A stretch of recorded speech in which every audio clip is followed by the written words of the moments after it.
Pelan-pelan, tarik pelan. Capek ah. A few moments later.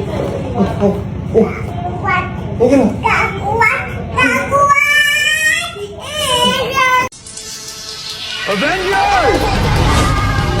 Assemble.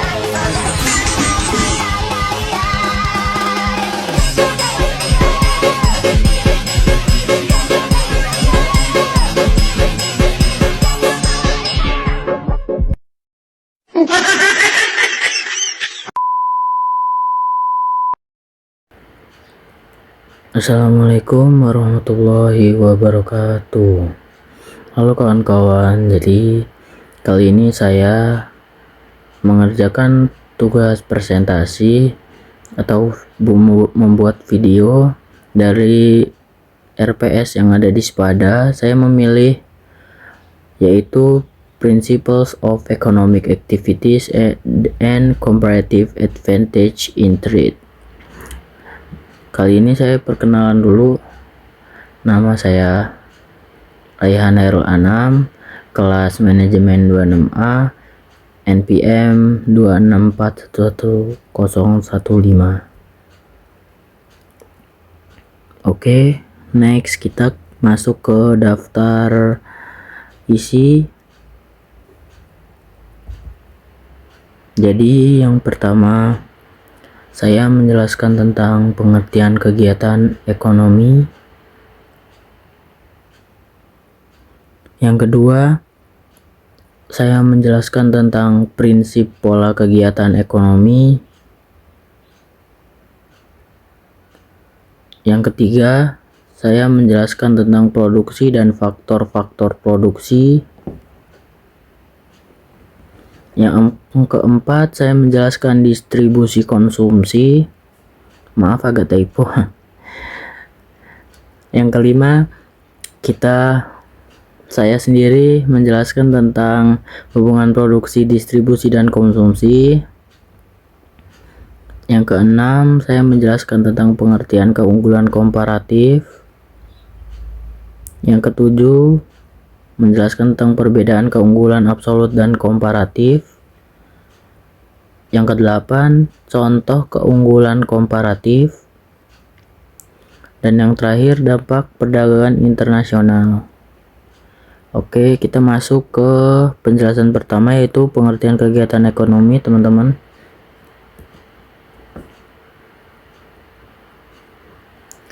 Pengertian kegiatan ekonomi.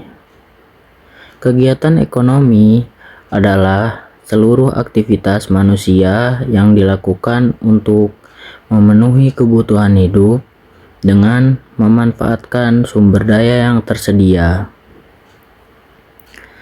Setiap orang melakukan kegiatan ekonomi setiap hari, baik sebagai produsen, distributor, maupun konsumen. Jadi pengertian kegiatan ekonomi ini juga memiliki tujuan, yaitu memenuhi kebutuhan hidup, memperoleh keuntungan, meningkatkan kesejahteraan, dan juga mendorong pertumbuhan ekonomi. Oke, kita next ke prinsip pola kegiatan ekonomi.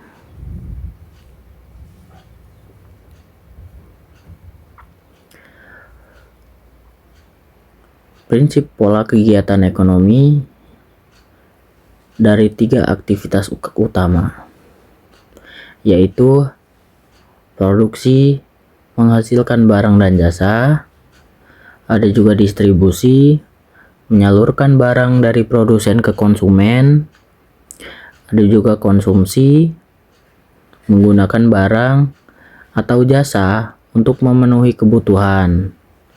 Ketiga kegiatan ini saling berkaitan dan membentuk siklus ekonomi, teman-teman. Oke, jadi kita masuk ke faktor produksi, konsumsi, dan distribusi.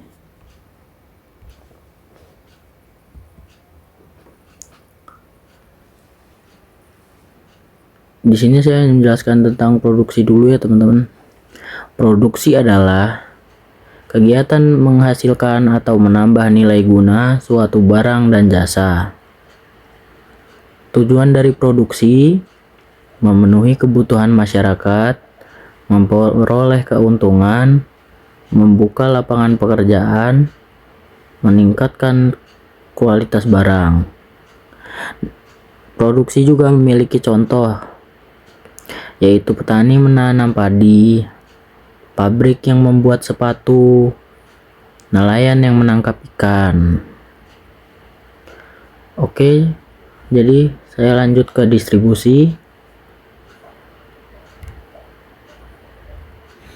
Distribusi adalah kegiatan menyalurkan barang dan jasa dari produsen kepada konsumen. Tujuannya, barang mudah diperoleh, menjaga ketersediaan barang, dan memperlancar kegiatan ekonomi. Dari distribusi, kita juga punya contoh ya guys. Contohnya, yang pertama, truk mengirim barang. Yang kedua, marketplace mengirim paket. Dan yang terakhir, distributor memasok supermarket. Dan next, terakhir saya menjelaskan tentang konsumsi. Konsumsi adalah kegiatan menggunakan barang dan jasa untuk memenuhi kebutuhan. Tujuannya, yang pertama, memenuhi kebutuhan. Yang kedua, mendapatkan kepuasan. Yang ketiga, menjaga kelangsungan hidup. Dan contohnya yaitu makanan, menggunakan pakaian, menggunakan internet. Oke, kita next lanjut lagi ke page selanjutnya.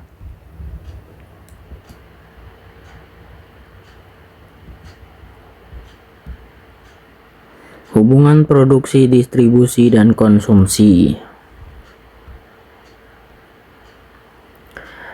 Hubungannya di sini yang pertama itu produksi, kegiatan menghasilkan barang atau jasa untuk memenuhi kebutuhan masyarakat. Contohnya yang tadi, petani menanam padi atau pabrik memproduksi sepatu. Produksi. Selanjutnya ada distribusi. Proses menyalurkan barang dan jasa dari produsen kepada konsumen agar dapat digunakan secara tepat waktu dan tepat tempat. Selanjutnya ada konsumsi. Kegiatan menggunakan atau menghabiskan barang dan jasa untuk memenuhi kebutuhan serta memperoleh kepuasan seperti yang saya jelaskan sebelumnya. Siklus ekonominya, hubungannya ketiga kegiatan tersebut saling berkaitan. Produksi menghasilkan barang, distribusi menyalurkannya, dan konsumsi menciptakan permintaan baru sehingga produsen kembali melakukan produksi. Proses ini membentuk economic cycle yang menjaga roda perekonomian tetap berjalan. Oke, next. Kita masuk ke pengertian keunggulan komparatif. Pengertian keunggulan komparatif. Keunggulan komparatif adalah kemampuan suatu negara menghasilkan barang dengan biaya peluang yang lebih rendah dibanding negara lain. Konsep ini menunjukkan bahwa setiap negara sebaiknya memproduksi barang yang paling efisien untuk diproduksi, kemudian melakukan perdagangan dengan negara lain. Oke, next. Perbedaan keunggulan absolut dan komparatif. Jadi, absolut itu memiliki ciri-ciri sendiri, yaitu produksi lebih banyak. Itu absolut ya teman-teman. Dan absolut juga fokus pada hasil. Absolut dikemukakan oleh Adam Smith. Sedangkan komparatif, biaya peluang lebih rendah,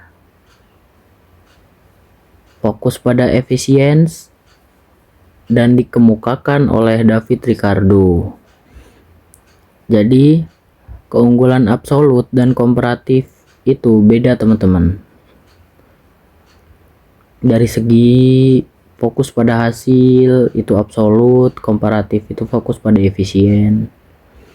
Dan absolut juga produksi lebih banyak, komparatif biaya peluang lebih rendah.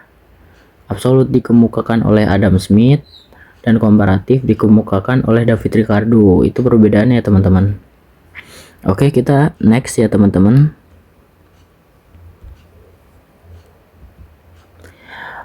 Manfaat keunggulan komparatif. Yang pertama ada produksi lebih efisien. Yang kedua ada mengurangi biaya produksi. Yang ketiga ada meningkatkan ekspor.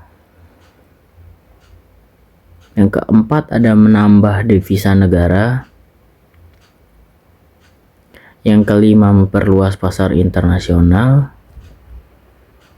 Dan yang terakhir meningkatkan kesejahteraan masyarakat. Oke, kita next ke contoh keunggulan komparatif. Contohnya, keunggulan komparatif itu Indonesia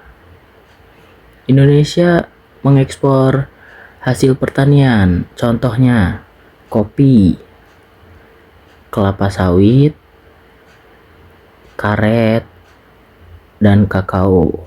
Beda dengan negara lain, jadi saya sini mengambil contoh dari keunggulan komparatif dari negara Jepang.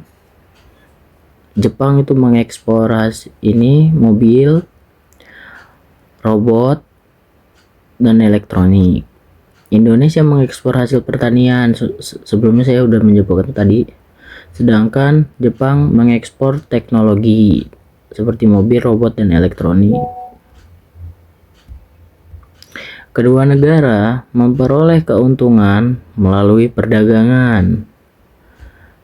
Jadi keunggulan komparatif dari berbagai negara itu beda-beda ya teman-teman. Oke, kita next. Impact of international trade. Positif efeknya economic growth, technology transfer,